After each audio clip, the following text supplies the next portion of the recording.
Hey, friends, welcome back to another episode of Priorities on Purpose.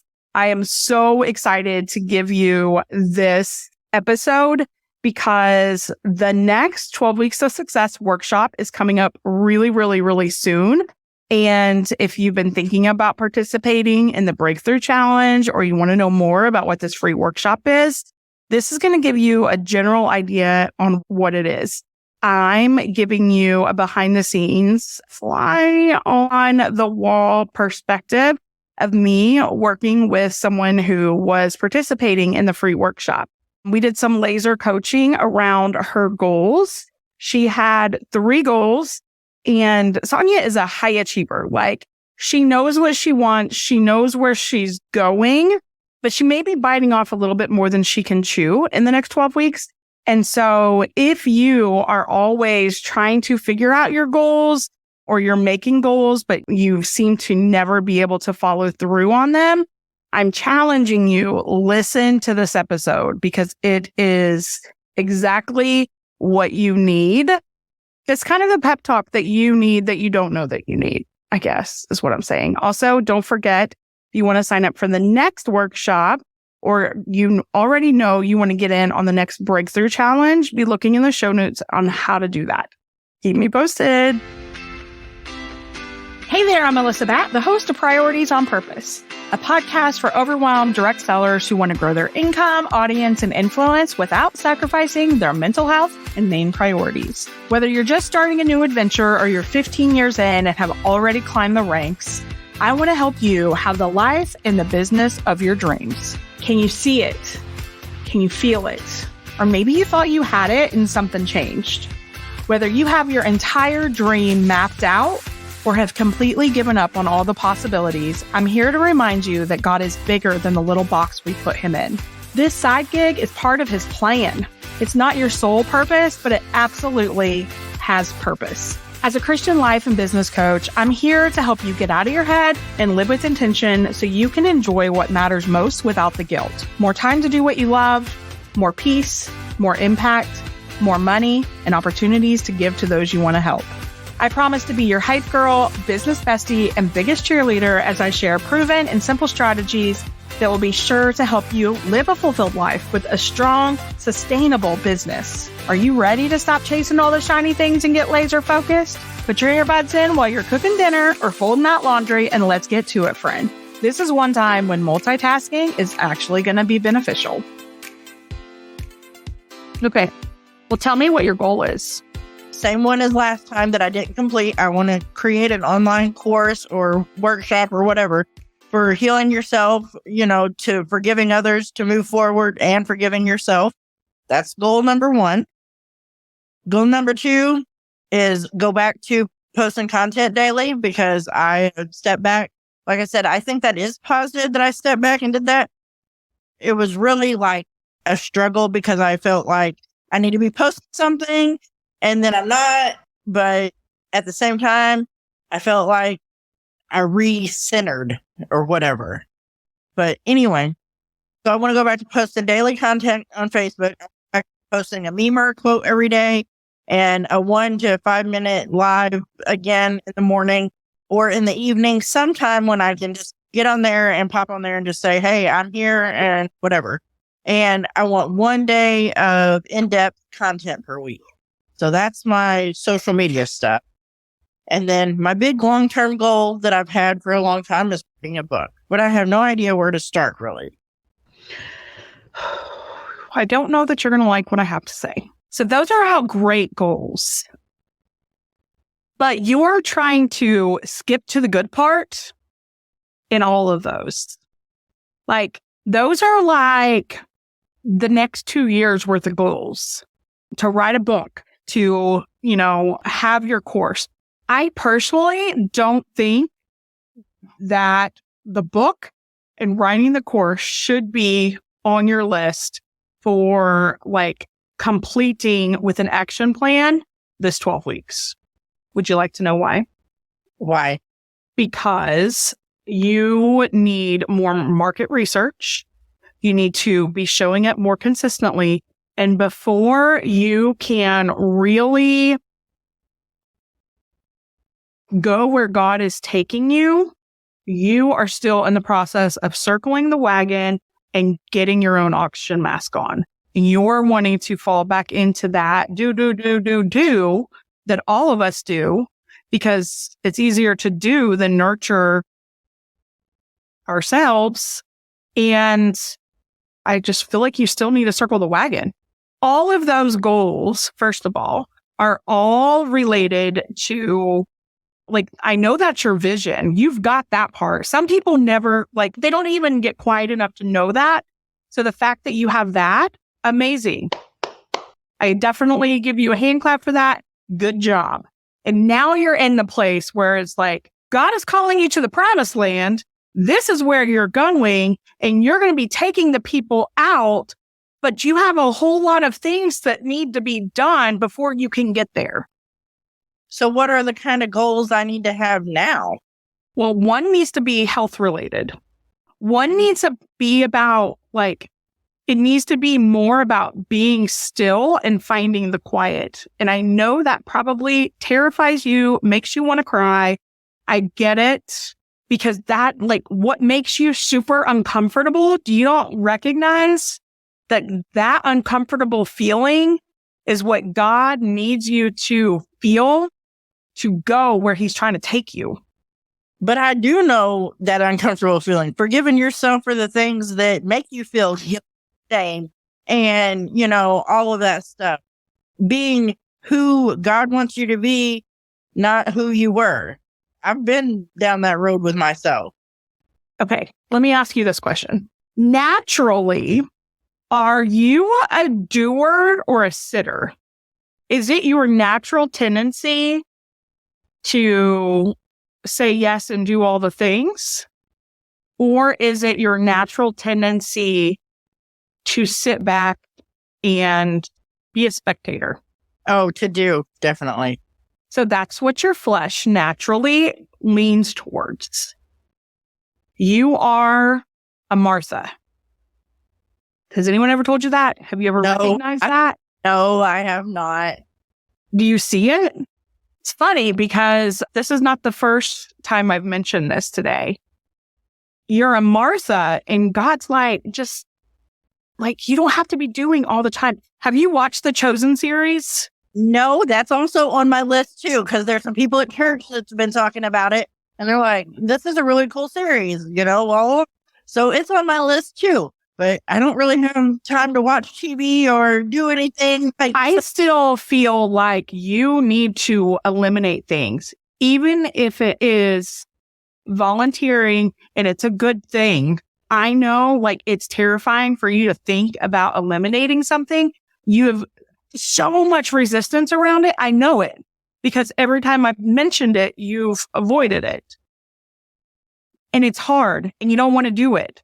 But that I could give up. I really don't. Could you give up volunteering? At church? Yeah. No. How come? Because I've already committed to what I'm doing. Could you give them a notice and tell them that you need to take a personal break? Do you think this is a pride thing? No, I think it's more of doing what I say, walking my talk. Do you think it's that, or do you think it's you don't want people to feel like you don't have it together? No, I don't think it's that. Good. I really think it's more of, like, follow through. Or, like, I do what I say I'm going to do. People trust me because when I say something, that's what I do. Do you recognize, though, that if God was to be calling you to hit pause in a couple areas, and I don't know all that you do. So I'm not telling you to do anything. I'm just proposing the question to get you thinking about this. Like, if you're volunteering in lots of different areas, you're always the yes girl. Everyone comes to you because they know that you will do it and you are the yes girl. Do you recognize that because every single time you say yes when you should say no, you're robbing someone else of the opportunity to get involved and get plugged in and become the yes girl? No, I don't know. I don't see that. So I'm going to give you an interesting outlook, perspective. So I've attended a lot of churches because we apparently move quite a bit. And one thing I've noticed is like, it's the same people that volunteer in all the areas. And at some point, there was one point when I was almost like insulted because I was like, I would love to help. Like, why isn't anyone asking me to help? You know? And it's like, because they're used to doing it on their own. And it's easy, like that's their comfort zone, is asking you because they know you, they trust you, they know they can rely on you. So they ask you.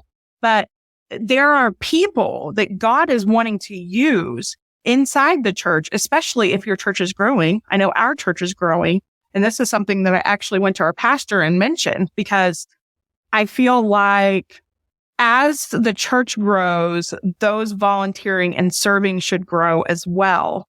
And it's really important to get people plugged in and connected and feeling like they have a purpose. They are a piece of the puzzle, and inside the church and outside of the church, obviously. But when the same people are doing it over and over and over, it robs the church of growth, because just what if it would allow you to focus more on the other things God wants you to do, like writing your book, taking care of your health. Like, okay, when you're talking about listening to God's voice, I don't feel like God's telling me to pause or stop volunteering. And especially like my Friday night church, the job that I do there, I'm very committed to that. There's only me and one other lady that does it. But what if God is raising up someone else? Something has to give, because you are not being a good steward of all of your priorities right now. Like, your health is your priority. Your family is your priority. Those two should both come, well, maybe not yourself, but definitely like your family and stuff should come before serving in the church. I think we get that mixed up a lot. But your health, like, if something happens because you aren't taking care of yourself, what good are you for the rest of the people and your kids, your family, the people that depend on you? Nothing. And you're out of commission. And that happened to me a few years ago. Like, I had a Bell's palsy episode. Why wasn't that a wake-up call? Or was it? And then you just kind of fell. Okay. It was. So how did you make the time to prioritize your health then? I haven't really changed anything in my health. So you didn't have a wake-up call? Well, I did, but not enough to change behavior. What would you say to your daughter if you saw her living the life that you're living? I don't know. I hope that she would not live the life that I live. I hope I'm raising them differently so that she wouldn't have to, so that she doesn't have a failed marriage, so that when she gets married, it's forever. And I'm definitely trying to raise them differently than I was raised, and to make good choices in the people that they share their life with. Mm-hmm. Do you know the best way to get them to not follow in your footsteps? Be the example. And it sounds like you are being the example in a lot of those areas, but they need to see you not neglecting your health. Because if you're neglecting their health, like, that's a cycle. My guess is, which I remember, if I'm remembering correctly, you don't have a great relationship with your mom, right? No. Okay. So did your mom neglect her health? Yes, very much so. Did her mom? No, not really. Okay. So it just started with your mom. I would look at it that way. If you can't do it for yourself, which I get it, like, you struggle with nurturing yourself. I do. Very much so. And that has you neglecting your health. And see, like, whenever I did care about my health, I guess it's been 6 years ago now, I really focused. I really focused on my health and whatever, and I lost 50 pounds and I did feel better.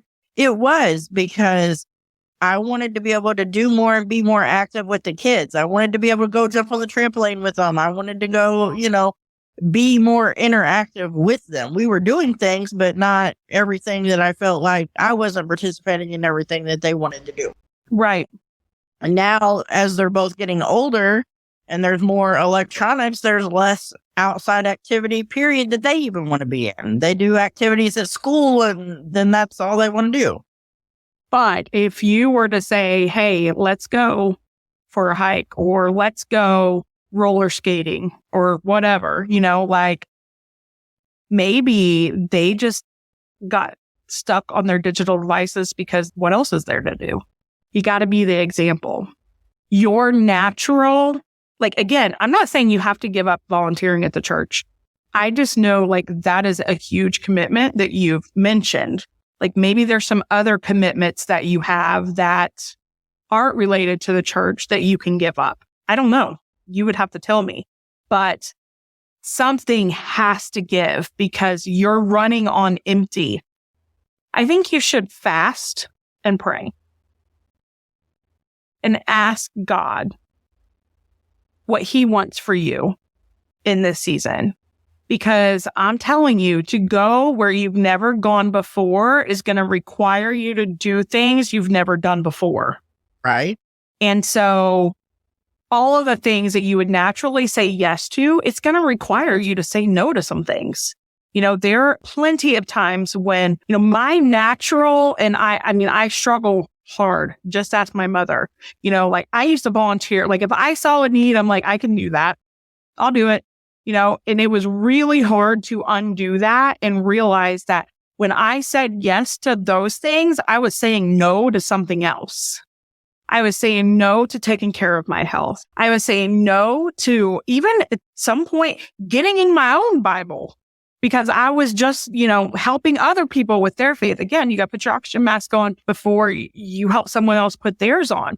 I was saying no to spending time with my kids. I was saying no to fixing a healthy dinner and meal planning and actually paying attention to my budget and knowing where my spending is going.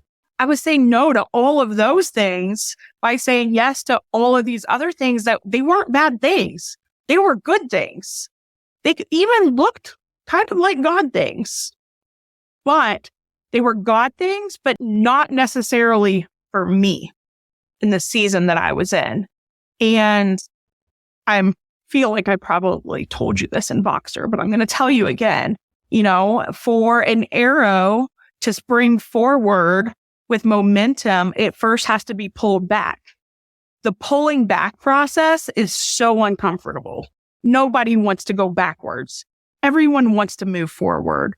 But it's in moving backwards that you can really lean on God in a way that you've never leaned on him before. And I feel like you probably have some experience with going backwards if you've gone through a divorce and those kind of things. I do. And I say, I don't go backwards. That's one of the things that I say. I don't go back. I learn from what mistakes I've made. And I'm not trying to go backwards and be who I was, because that's not who I am. Well, there's a difference between doing that backwards and what I'm talking. I'm you're just taking a couple steps backwards to do it in a more healthier way. Because here's what I'm guessing. When you have moved forward, you did it through coping mechanisms and just trying to escape what you were currently going through at the moment and probably a dozen other reasons. That's why you moved forward. You never properly healed. If your bone was healing incorrectly, sometimes it needs to be reset and it has to be broken again for it to be fixed and healed correctly. And I feel like God wants to heal you correctly. He wants you to be whole.